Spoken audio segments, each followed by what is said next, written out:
지난주 개봉 영화 중에 인사이드 아웃 2라는 영화가 있습니다. 혹시 보신 분 계실까요? 별로 없으시네요. 인사이드 아웃 2 이 영화가 지금 개봉 첫날부터 어마어마한 관객 수를 기록하면서 어제 개봉 4일째 100만 명이 돌파를 했다고 하더라고요. 그러면서 흥행 돌풍을 지금 예고하고 있다 하는 그런 뉴스를 봤습니다. 이 인사이드 아웃이라는 영화가 이제 9년 전에 1편이 나왔었는데, 이게 뭐냐면 사람의 감정을 이렇게 영화로 풍부한 상상력을 동원을 해서 애니메이션으로 영화를 만든 거예요. 우리가 감정이라고 하는 것이 있잖아요. 근데 이 감정을 통제하는 본부가 우리 머리에 있다는 거죠. 11살 라일리라고 하는 한 소녀의 그런 이야기인데, 사진 한번 여러분 보시면 포스터인데요, 저 머릿속에 이 감정을 컨트롤하는 본부가 있는데, 이 11살 소녀의 감정을 5가지로 이렇게 묘사를 했어요. 한번 보시면 기쁨이가 있습니다. 그리고 또 누가 있냐면 슬픔이 어디에 있을까요? 바닥에 엎드려 있죠. 그리고 또 누가 있냐면 버럭이가 있습니다. 버럭 성질 내는 버럭이. 그리고 까칠이, 까칠까칠한. 그리고 소심이. 이렇게 5가지의 감정들이 어떻게 이 작동을 하는지에 대해서 정말 어떤 그 영화적 상상력이지만 저렇게 정말 우리 마음의 감정들이 작동을 하겠구나 이렇게 싶을 정도로 너무 재밌는 그런 영화였죠. 그런데 이번에 이제 9년 만에 2편이 이제 나온 거예요. 인사이드 아웃 2가 나왔는데, 영화에서는 이제 2년의 세월이 흘러서 이 11살 라일리가 13살 소녀가 됩니다. 13살 사춘기를 한창 겪는 그런 소녀죠. 근데 이제 나이가 들면서 비록 2살밖에 안 먹었지만 감정이 훨씬 복잡해져 버린 거죠. 그래서 여러분 인사이드 2, 이 아웃 2 포스터를 한번 보시면은 감정이 훨씬 더 많아졌죠. 좀 복잡해 보이지 않습니까? 그래서 캐릭터들이 좀 늘어났는데, 어떤 캐릭터가 늘어났냐면 불안이, 그리고 당황이, 그리고 따분이, 그리고 불업이라고 하는 이런 캐릭터들이 이제 생긴 거예요. 이 13살 소녀의 감정들이 이제 이렇게 막 그 5가지와 저 4가지까지 포함해서 복잡한 작동을 한다라고 하는 거죠. 근데 이 인사이드 아웃이라는 이 영화에서 중요한 것이 뭐냐면, 1편에서는 이 5가지 감정들 중에 가장 핵심적인 그런 어떤 감정이 하나 있는데, 그게 뭐냐면 슬픔이었어요. 그러니까 이 슬픔이라고 하는 걸 어떻게 다루느냐가 참 중요하다 하는 것을 1편에서 다뤘다면, 2편에서 핵심적으로 나오는 감정이 있는데, 그건 여러분 뭘 것 같습니까? 불안입니다. 불안이. 이 불안이가 2편에서는 핵심적인 그런 캐릭터로 나와서 이 불안이라는 감정을 어떻게 잘 다룰 것인가 하는 것이 이야기의 줄거리라고 해요. 항상 모든 것을 최악의 상황으로 생각하는 이 불안이와 기존 감정들이 겪는 그런 충돌의 이야기가 바로 이 영화라고 해요. 저도 사실 못 봤어요. 이제 보려고 해요. 빨리 보고 싶어요. 재밌을 것 같아요. 근데 여러분, 이 불안이라고 하는 이 감정이 있지 않습니까? 사실 우리 인간에겐 다 누구에게나 있죠. 이거를 부정할 수가 없는 거죠.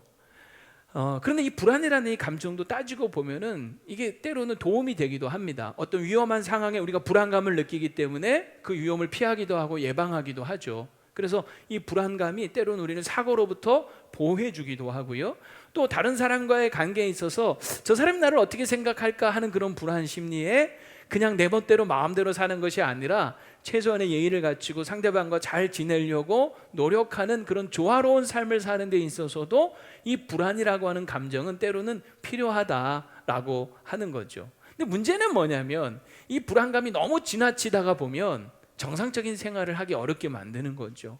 불안감에 밤잠을 이루지 못한다거나, 내가 해야 될 일을 너무 불안해서 근심과 걱정에 휩싸여서 그 일을 망쳐버리거나, 또는 아무것도 하지 못하거나 하는 이런 부정적인 그런 영향이 분명히 있는 거죠.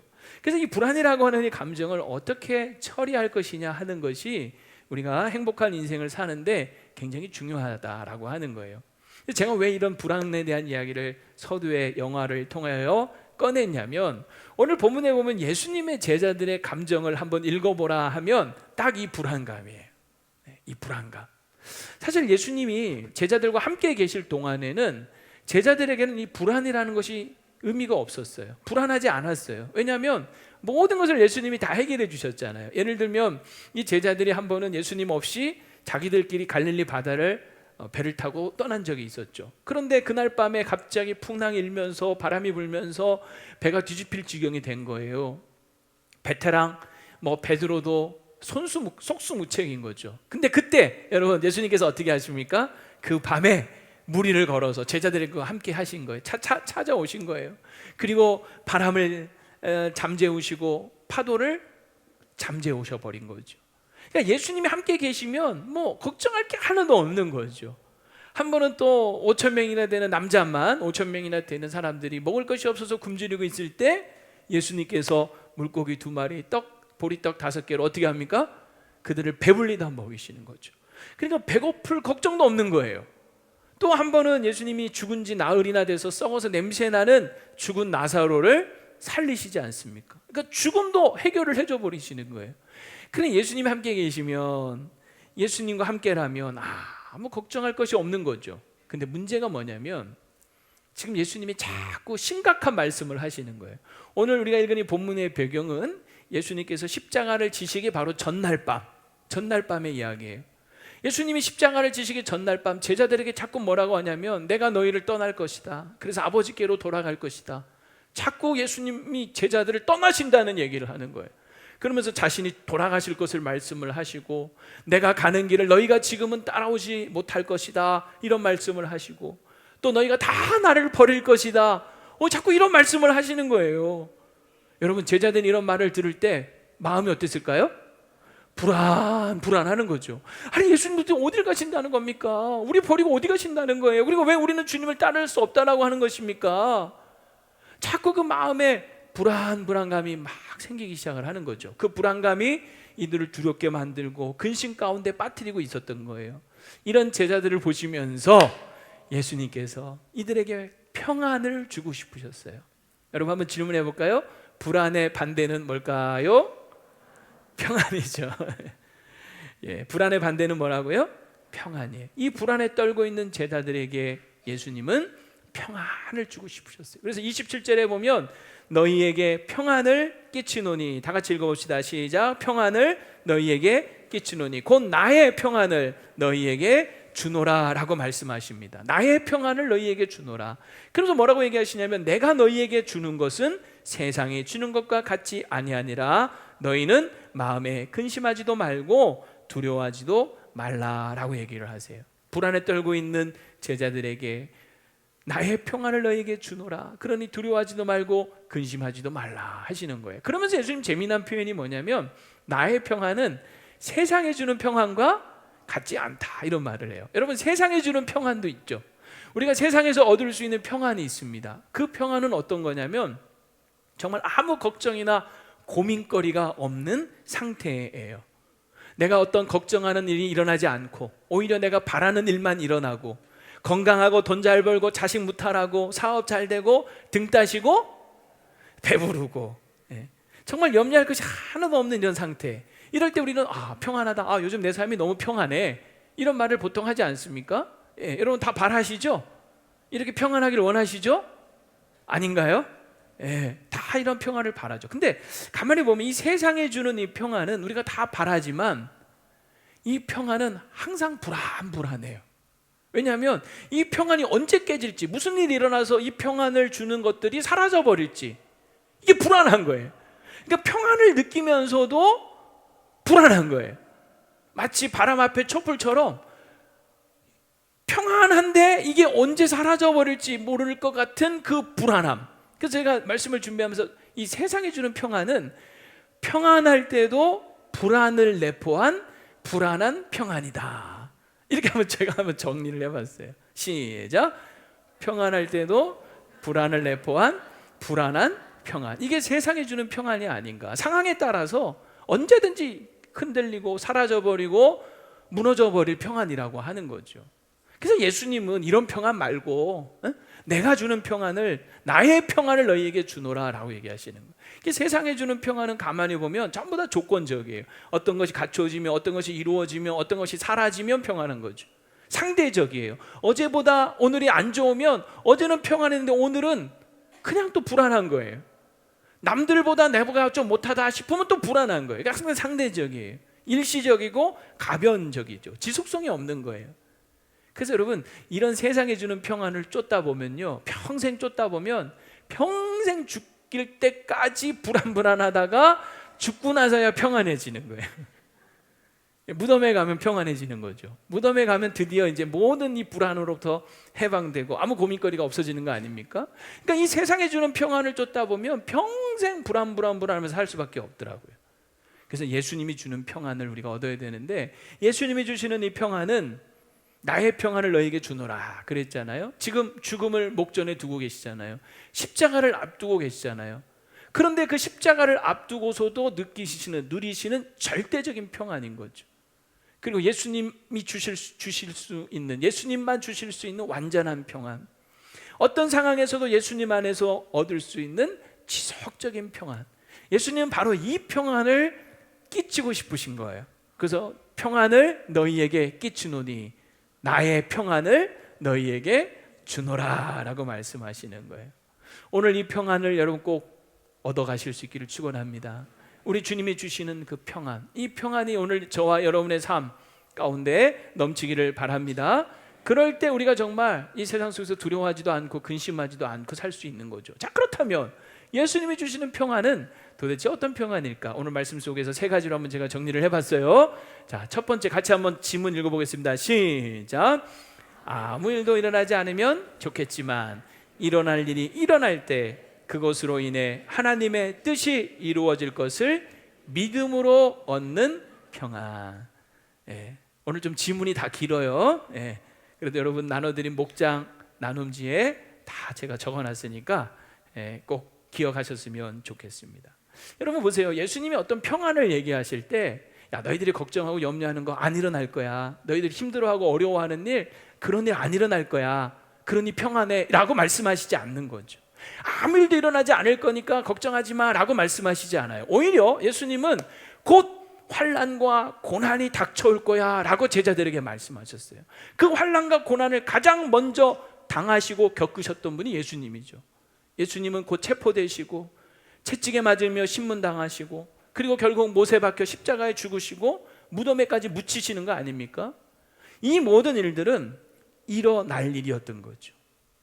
여러분 기억하십시오. 일어날 일은 일어나게 돼 있어요. 아니, 일어나야 할 일은 일어나야 합니다. 그래서 우리가 이 평안을 얻을 때 말이죠, 이런 거예요. 아무 일도 일어나지 않기를 바라지 말라는 거죠. 정말 아무 일도 안 일어났으면 좋겠다 하면서 불안한 거야. 아무 일도 안 일어났으면 좋겠다 하면서 불안해. 그러면 평생 평안할 수가 없습니다. 오히려 우리는 일어날 일이 일어날 때 그 일어난 일을 감당할 수가 있어야 되는 거죠.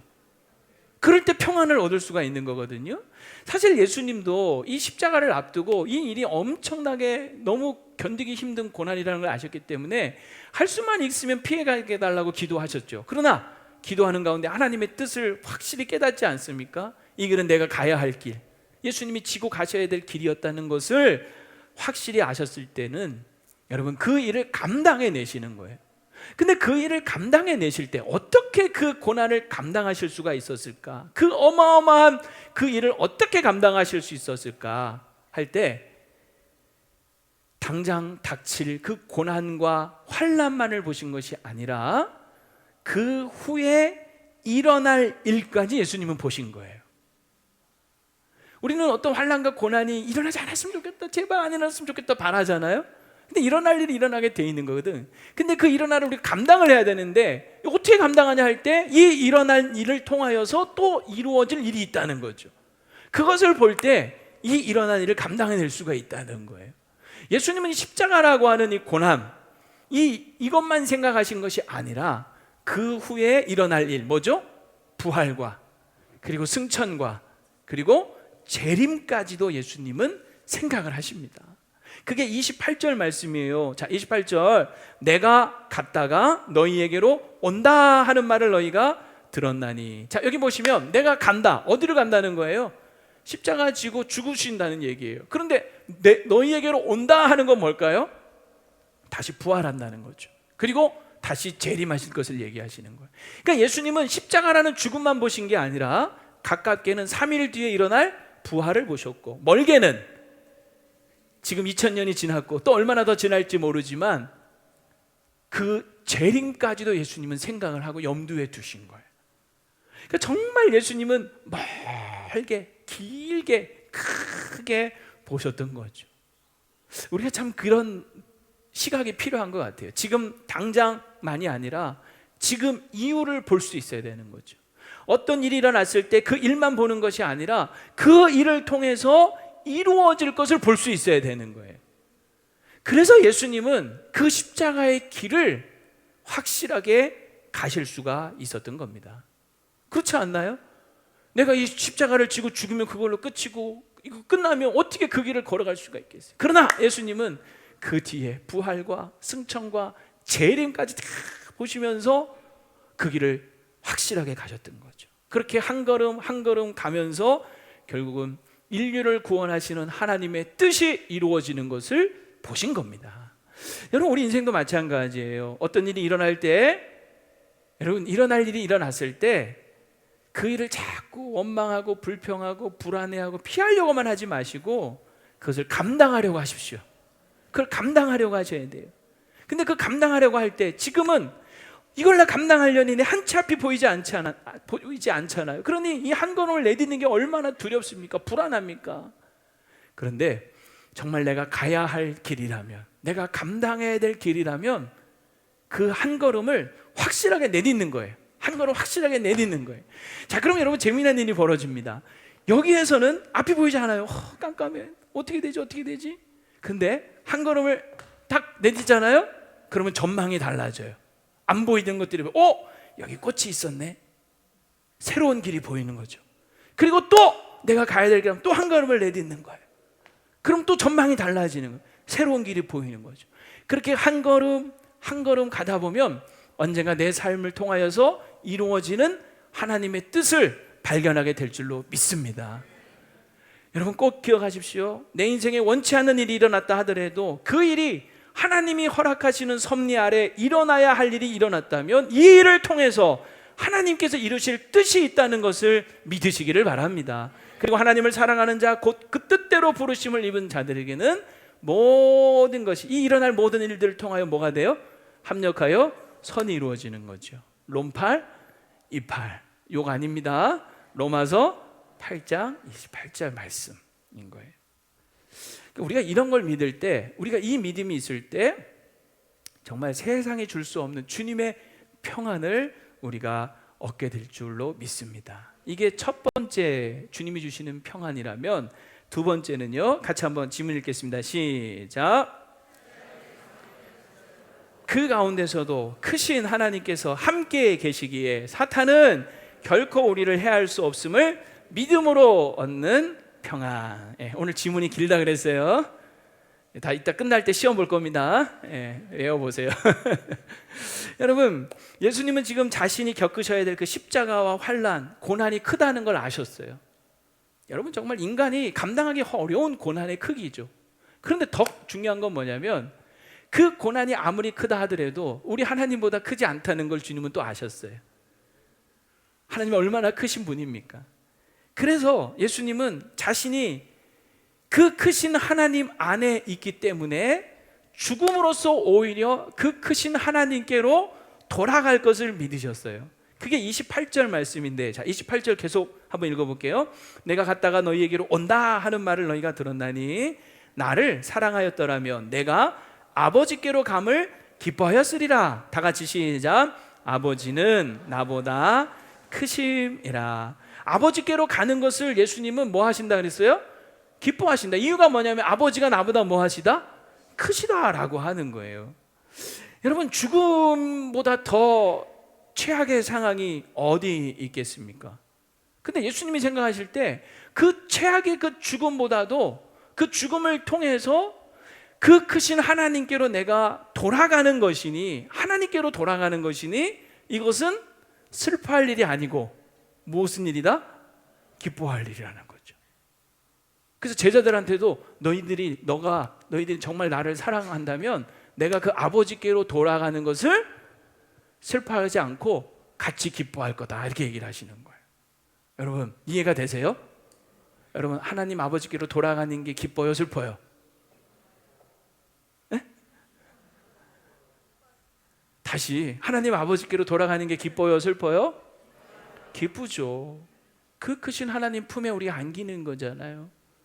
그러니 여러분 최악의 상황이라고 할 수 있는 이 죽음을 통해서라도 우리는 최선의 결과를 보는 거죠. 그 죽음을 통해서 하나님 아버지께로 돌아가는 거예요. 예수님은 그 최악의 상황 속에서도 최선의 결과를 보시는 거예요. 아버지께로 돌아가니 이거는 기뻐할 일이다. 여러분 요한 웨슬리라고 감리교 창시자가 유명한 이야기가 하나 있어요. 이분이 대서양을 건너서 배를 타고 미국으로 건너가다가 도중에 큰 풍랑을 만납니다. 배가 파손될 정도로 큰 위기를 겪게 되죠. 그래서 그 배 안에 타고 있던 사람들이 다 이제 우리가 이 물에 빠져 죽겠다고 난리를 치고 아우성을 막 칩니다. 근데 이 웨슬리 너무나 평안해 보이는 거예요. 사람들이 당신은 뭔데 지금 이렇게 평안할 수 있냐고. 그랬더니 웨슬리가 이런 얘기를 했다 그래요. 여러분 뭐가 걱정이십니까? 우리는 잘 갈 겁니다. 천국을 가든 미국을 가든 둘 중 하나 갈 것입니다. 이렇게 얘기했다는 거예요. 네. 그렇죠. 여러분 그 풍랑을 뚫고 무사히 미국에 가든 아니면 풍랑에 빠져서 죽더라도 우리는 어디 가요? 천국의 아버지 품으로 가는 거죠. 그러니 우리는 어차피 잘 갈 것입니다. 그러니 이렇게 호들갑 요동 치면서 아우성 칩니까? 이런 얘기 아니겠어요? 정말 여러분 믿음의 사람 아니겠습니까? 우리는 뭔가 조그만 일만 일어나도 그냥 그것 때문에 호들갑 떨고 아우성 칠 때가 얼마나 많아요.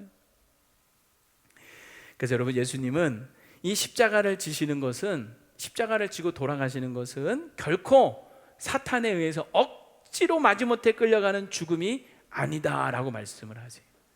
이 죽음도 기꺼이 주님은 기쁨으로 감당하신다고 얘기하세요. 그게 30절 말씀인데 쉬운 성경으로 여러분 화면 한번 보세요. 이 세상의 통치자가 오고 있으므로, 이 세상 통치자는 사탄을 말하는 거예요. 사탄이 이제 예수님을 잡으려고 체포하려고 사람들을 보내는 거죠. 그래서 더 이상 너희와 많은 말을 나눌 수가 없다. 이제 체포되시면 예수님은 제자들과 더 이상 많은 말을 하실 수가 없는 거죠. 하지만 이 세상의 통치자 사탄은 나를 마음대로 할 권세가 없다. 예수님은 체포돼서 가시지만 그게 가기 싫은 거 억지로 두려워하며 끌려가시는 것이 아니라 31절에 보면 오직 내가 이렇게 가는 것은 오직 하나님 아버지를 사랑하시는 것이고, 그리고 또 뭐라 그래요? 아버지께서 명하신 대로 행하는 것이다. 이것을 세상이 알았으면 좋겠다. 세상이 알게 하려 함이로라 라고 말씀을 하는 거죠. 여러분 예수님은 정말 이 크신 그 하나님에 대한 절대적인 신뢰가 있으셨던, 그래서 정말 최악의 상황, 이 죽음이라고 하는 이 최악의 상황 앞에서도 흔들리거나 그리고 무너지지 않으셨던 거죠. 견고하셨던 거예요. 여러분 하나님을 얼마나 신뢰하십니까? 하나님이 크신 분인 거 알고 계십니까? 그 하나님을 얼마나 신뢰하고 계십니까? 여러분 이것이 우리 안에 주님이 주시는 평안이 있느냐 없느냐를 결정하는 거예요. 어떤 목사님이 이런 얘기를 하시더라고요. 딸이 유치원 다닐 때, 어릴 때, 우리 아빠들 아마 많이 하셨을 거예요. 우리 딸들이 어릴 때, 아들들이 어릴 때 비행기 태워보신 적 있으시죠? 배에 발을 올리고 이렇게 번쩍 누워서 들어 올리잖아요. 이러면서 비행기 태워주는 거죠. 근데 여러분 이 비행기 태울 때 사실 약간 이 불안불안하잖아요. 흔들리면서. 그런데 이 딸이 막 흔들리는데도 무서워하지 않고 막 깔깔깔깔거리면서 재밌다고 막 웃는 거죠. 그래서 안 무서워? 그랬더니 안 무서워 막 그러더래요. 그래서 이 목사님이 좀 더 무섭게 막 옆으로 막 흔들었대요. 그래도 이 딸은 막 깔깔깔 더 재밌어 하면서 웃더라는 거예요. 그래서 이번에는 손을 놨대요. 그리고 앞뒤로 막 흔들었대요. 그런데 여러분 그 위태위태한 상황에서도 이 딸은 막 더 재밌다고 막 깔깔깔깔거리면서 너무 즐거워하더래요. 그래서 이 딸에게 물었다는 거죠. 야, 이래도 안 무서워? 하나도 안 무서워. 왜 안 무서워? 그랬더니 이 딸이 하는 말이, 설마 아빠가 딸을 떨어뜨리려고, 설마 아빠가 딸을 떨어뜨리려고. 이 얘기를 듣는데 이 목사님 마음이 뭉클하더라는 거예요. 이 딸이 정말 나를 이렇게까지 신뢰하는구나. 그러면서 우리가 하나님을 신뢰한다, 하나님을 믿는다는 것이 어떤 것인가에 대해서 큰 깨달음을 얻었다라고 얘기하시더라고요. 여러분, 하나님을 얼마나 신뢰하십니까? 하나님이 정말 여러분들을 떨어뜨리실까요? 놓치실까요? 하나님 얼마나 크신 분인데요. 여러분, 이 어린 자녀들은 분명히 아는 거죠. 우리 엄마 아빠가 나보다 크다는 것을 믿는 거예요. 그래서 결코 나를 놓치거나 떨어뜨리지 않을 거라는 것을 믿는 거예요. 그러니까 안심하는 거죠. 우리가 정말 하나님을 믿는다고 할 때 그렇게 하나님을 절대적으로 신뢰하실 수 있기를 바랍니다. 우리가 믿는 하나님은 나보다 크시잖아요. 내 생각보다 훨씬 더 깊으시잖아요.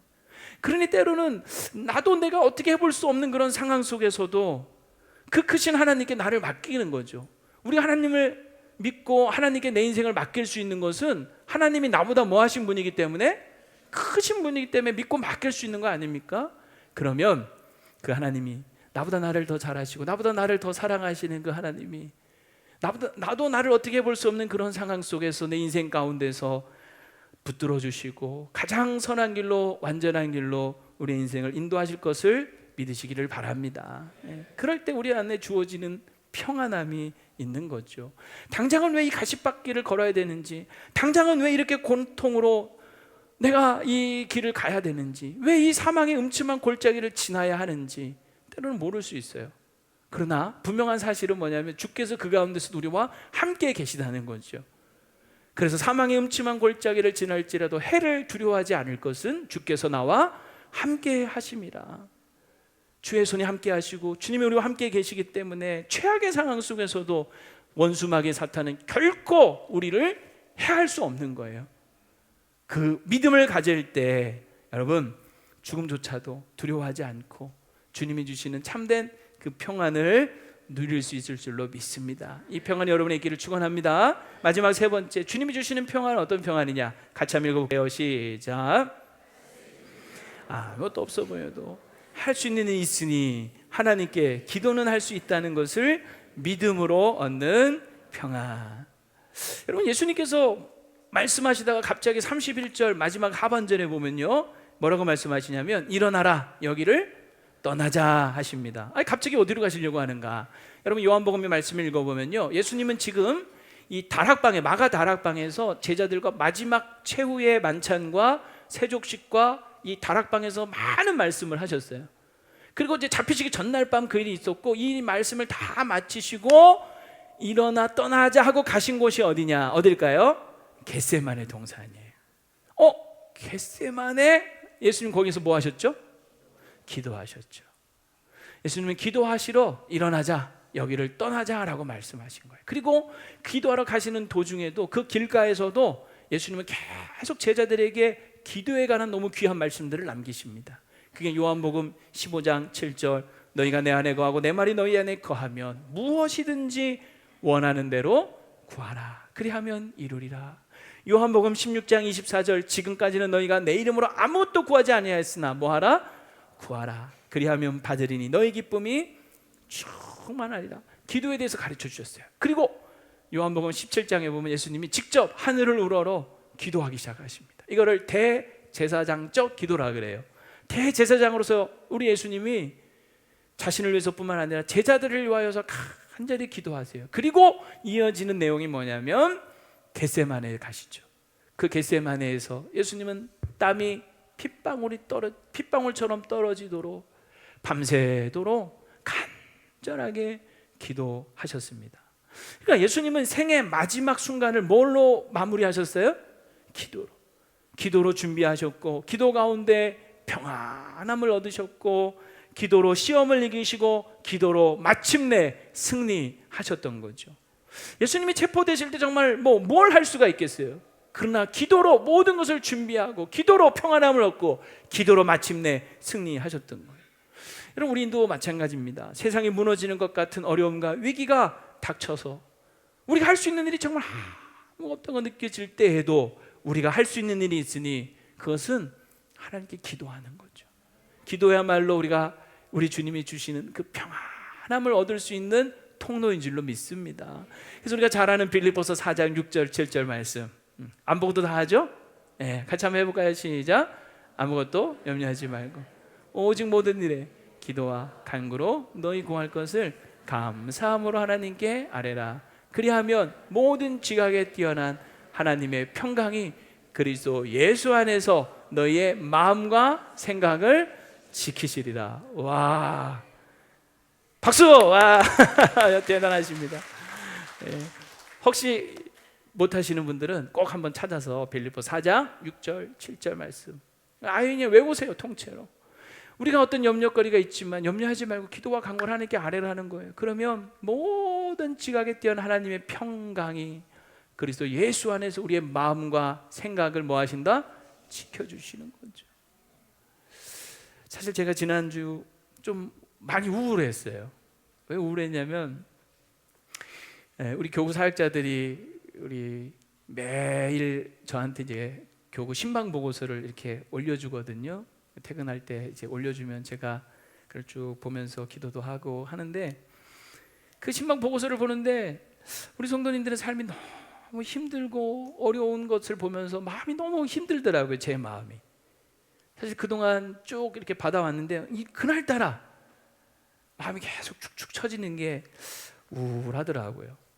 신방 보고서다 보니까 뭐 좋은 일 이런 게 아니라 주로 다 신방 한 분들이니까 뭐 누가 아픕니다. 누가 이번에 교회 오다가 넘어져서 다쳤습니다. 교회에서 미끄러져서 다쳤습니다. 뭐 누가 지금 경제적으로 너무 힘들고 어렵답니다. 이런 내용들인 거예요. 누가 요즘 자식 때문에 속 썩고 계십니다. 요즘 누가 시험에 들어서 교회 안 나오고 있습니다. 뭐 그런 내용들. 그러니까 그걸 1대 교구 읽고 2대 교구 읽고 3대 교구 읽고 4대 교구를 쭉 이렇게 보는데 제 마음이 너무 힘든 거예요. 막 이게 다 내 책임 같은 거죠.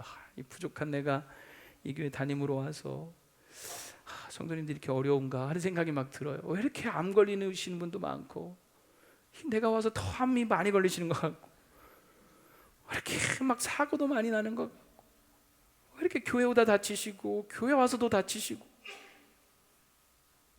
그래서 성도님들 사업도 왜 이렇게 안 풀리고 그냥 너무너무 힘들어 하시는 것 같고, 그래서 막 이제 도의적인 책임감이 막 느껴지면서 이게 나보다 더 유능한 분이 오셨으면 우리 성도들의 삶이 더 평안해지고 복도 받고 형통할 텐데 이게 내가 잘못 온 거 아닌가 막 이런 생각이 막 드는 거예요.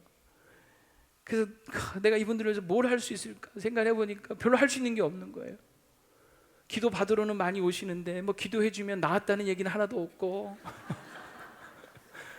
개업 예배는 많이 드리는데 뭐 개업 예배 드리면 막 그냥 뭐 대박 났다는 얘기는 없고 내가 능력이 많아서 정말 막 기도만 하면 막 안수만 하면 그냥 막 불치병이 낫고 암덩어리가 떨어져 나가고 막 이러면 얼마나 좋겠나 싶은데 나는 그런 능력도 없고, 돈이 많아서 그냥 사업 어려우신 분들 그냥 쓰시라고 막 돈을 나눠줄 수도 없고, 내가 빨리 여기 떠나야 되는 거 아닌가 막 이런 생각이 막 드는 거죠. 참 이런 분들을 위해서 내가 해줄 수 있는 게 너무 없구나 하면서 마음이 너무 무겁고 너무 우울하더라고요. 그러면서 제가 그 우울함 속에 계속 그 신방 보고서를 쭉 보는데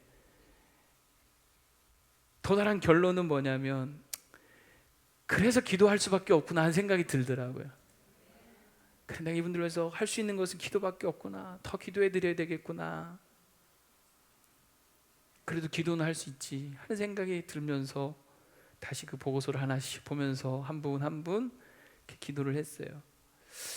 그런데 제가 이게 1부 2부 때 이 얘기를 하고 나서 여러분들이 목사님 잘못 아닙니다 막 이러면서 막 걱정을 하시는 거예요, 저를. 그래서 내가 이거 내가 잘못했구나, 이런 소리 하는 게 아닌데 이 성도들한테 또 괜히 불안을 끼치고 불안해하지 말라고 하면서 이거 불안을 끼치고 걱정을 끼쳤네, 이게 불편하게 만들었네 하는 생각이 들면서 제가 1, 2부 사이에 지금 3부 내려오면서 깨닫는 게 하나가 뭐냐면, 네가 뭔데? 어? 네가 하나님이야? 네가 뭔데 주제넘게 그래? 이 생각이 또 확 드는 거예요. 이 성도들을 걱정하고 위로한다는 척하면서 네가 뭔데? 네가 하나님이야? 이런 생각이 들더라고요. 아, 내가 1, 2부 때 잘못했다는 생각이 들어요. 여러분 걱정하지 마세요. 걱정하라고 드리는 말씀이 아니고, 그래 맞다, 나는 하나님 아니지, 내가 여러분을 뭘 해줄 수가 있겠어요. 그래서 우리는 기도할 수밖에 없는 거 아닙니까? 우리 자녀 사랑하지만 때로는 부모로서 해주고 싶은 게 많지만 해줄 수 없는 것도 너무 많죠.